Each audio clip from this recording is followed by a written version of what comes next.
Griff, what do you need to put right this week then?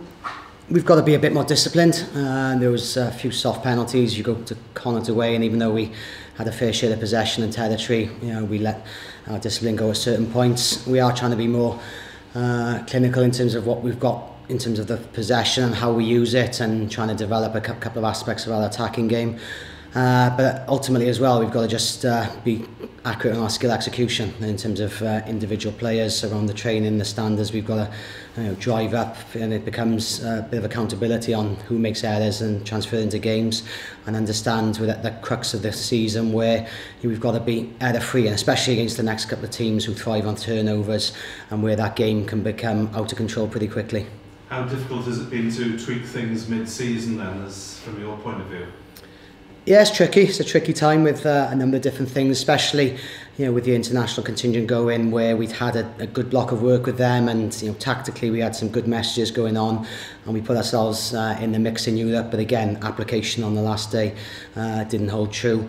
But there's an openness about the players to know that we can't continue in the same vein. You've got to tweak and evolve continuously. We're looking at research around the game in Europe, some of the international examples. They don't always transfer across, but there's little things that you've got to try and tweak and adapt to the attacking game. And the players we've got at the moment, they're ripe to do so as well. They know they're refreshed by having the little subtleties and changes, whether it's an individual technical thing, or whether it's based around a mini unit of your set piece attack or back three based work. There's lots of different things we're trying to influence. Albeit it gets tricky around training times and who can't train, and obviously modified players been injured, and players been away around age group rugby as well. Yeah, with obviously yourself moving on and a couple of players moving on, how difficult is it to focus and to give it one last lash for these remaining couple of months of the season? It can be potentially distracting, but I think we're all proud of what we do here, what we've done here in the past, and how we hold ourselves as coaches and players, and the relationships we've got. In terms of my work, we've had a lot of chats, one-to-one, a lot of time off the field. The players as well has been important, to define not so much what we've done well in the past or what we haven't done well in some cases, but it's actually just to say, right, what's it going to look like for the rest of the year? What sort of climate, motivationally have we got? What are your technical and tactical work-ons? Just to keep everyone focused around driving their own rugby to be the best they can be, and trying to merge that with some of the team messages. And from what I'm seeing and sort of feeling around the group, they're on point. And how do you rate the chances of catching Cardiff Blues and Connacht, the sides above you in those European qualifying places?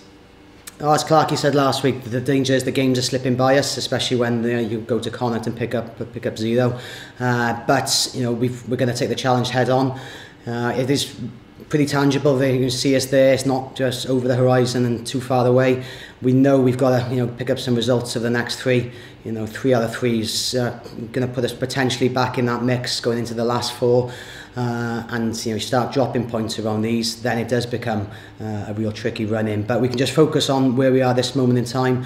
We respect the Kings challenge. I think something different for us, having the 2 South African sides coming back to back. Recognise there's some really unique athletes coming down to the Liberty. The way both sides, but let's focus on the Kings, can actually open the game up. Real physical players up front as well. So you've got to give them real merit in terms of what they can probably come down, having been away from home, regrouping a little bit. I think it's going to be a huge one. But looking at their results, beaten by 59-10 by Ulster last week, your supporters are going to expect the 5-pointer this week, aren't they? Yeah, they will do, and we've got to react to that expectation. As I said, I think the players spoke today. We cannot take anything for granted. We're not a good enough side to do so. We've got to get our own fundamentals in order around our skill-based work, our set-piece game. As I said, a couple of tweaks in terms of how we're trying to open up some of our attack around numbers on feet, but it is underpinned by a mindset to be efficient with the ball in hand as well. We can't be all singing or dancing. We're not at that stage in terms of the season or where the groups are. But we can just concentrate on being the best we can be, and that could and should be enough to do the job Friday, but with due respect to them as well. In terms of injuries, anyone in or out of the group compared to last week? Oh, there's a few bumps and bruises. As I said, it was a tricky Friday night. You always get a good physical battle against Connacht.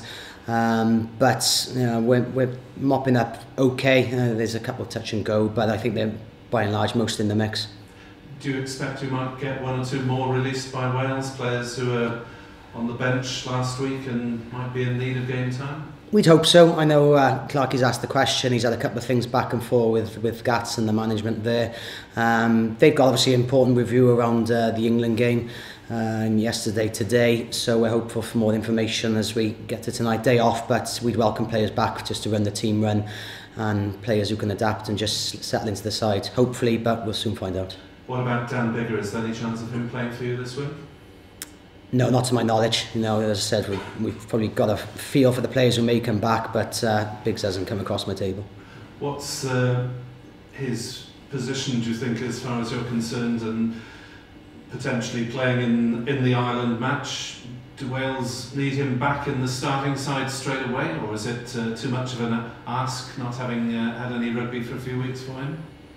Yeah, I don't know. I mean, with Dan, speculation is not so much the rugby. I think it's the medical checklist really, and I think we'd have reservations, but obviously they're looking after Dan. He'll be tracking pretty well in training, I'm sure. But I think they've got some healthy competition as they always have, and that sort of position seems to be growing as well. So I think they'll take that as it comes. But in terms of his game, do you think he could be capable of slotting straight back into international rugby, or would he need something to prepare him for that with you potentially? I'd love to have him on board, but look, I mean, I'm a Dan Biggar man. I know he could step back in and do a wonderful job international rugby, as he always has.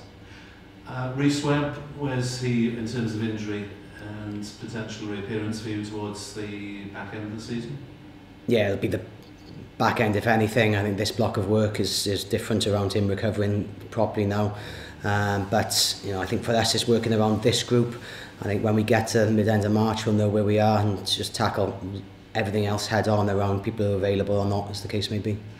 Ashley Beck, both clubs have announced his move to Worcester. I mean, he's been a fixture at the Ospreys since the age of 17, hasn't he? When the youngest player to play for you. Word about him?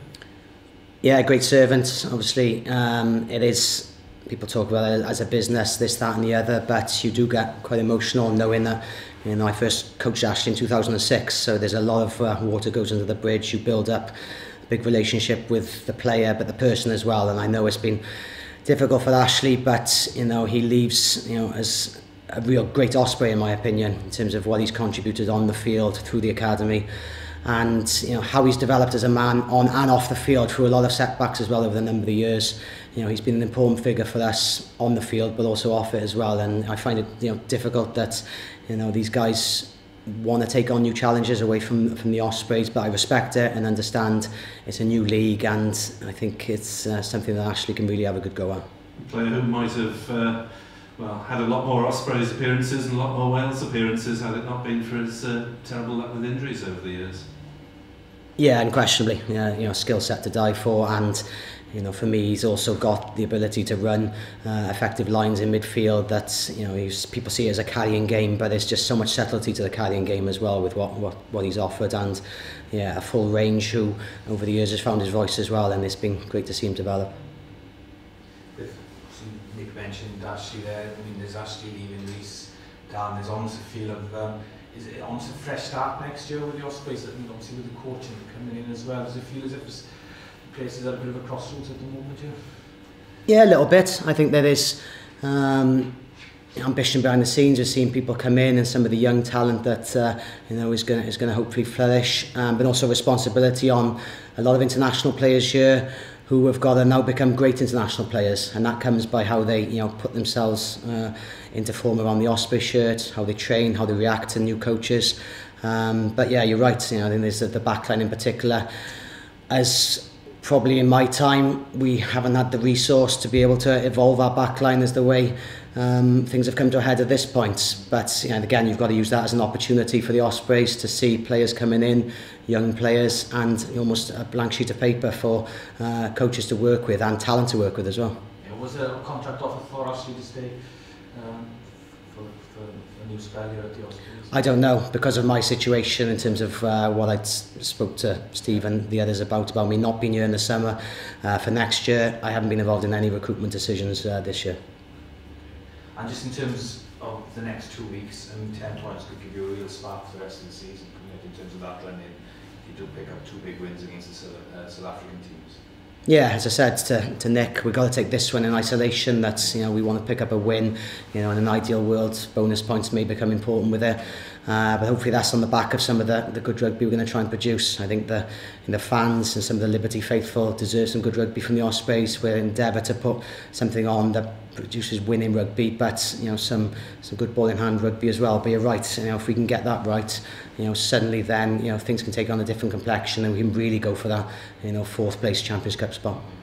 You've seen Rodney Jones play loose the last couple of weeks. Is that the future? I think unquestionably, I've sat and seen Rodri since he was a young under-20s international, and seen some of his ability and his ball carrying prowess, and really been a fan of his in just of the pure rugby alone. I think some good coaches have really had a go in terms of trying to work Rodri in terms of a different positional sort of set. And I don't think that's going to be completely redundant to my knowledge, but it's also an acknowledgement that he can do a job at loose head, and potentially it opens up different avenues for us as Ospreys. That's being speculated again. It's something that Clarkie's looked at, asked us the question as staff, and agreeing with it at this moment in time. Probably add something to where we're at, and I think Rodri as well will certainly relish perhaps a different stimulus to what he's had over a recent period of time. Still a young man in terms of props. I know he's got 15, 16 caps. Is he 25, 26 as well? Yeah, and he is, and he's obviously taken a lot of information on, tried his damnedest around certain set piece messages, and that's been difficult at times, and he's been moved obviously to different things, but he's always taken on stuff in a manful way, tried his damnedest. So I think this is another little moment for him, just to probably fit our sort of window in terms of where we're at and what we're trying to do on the pitch. But as I said, if you speak to whoever, then I think there's probably potential there.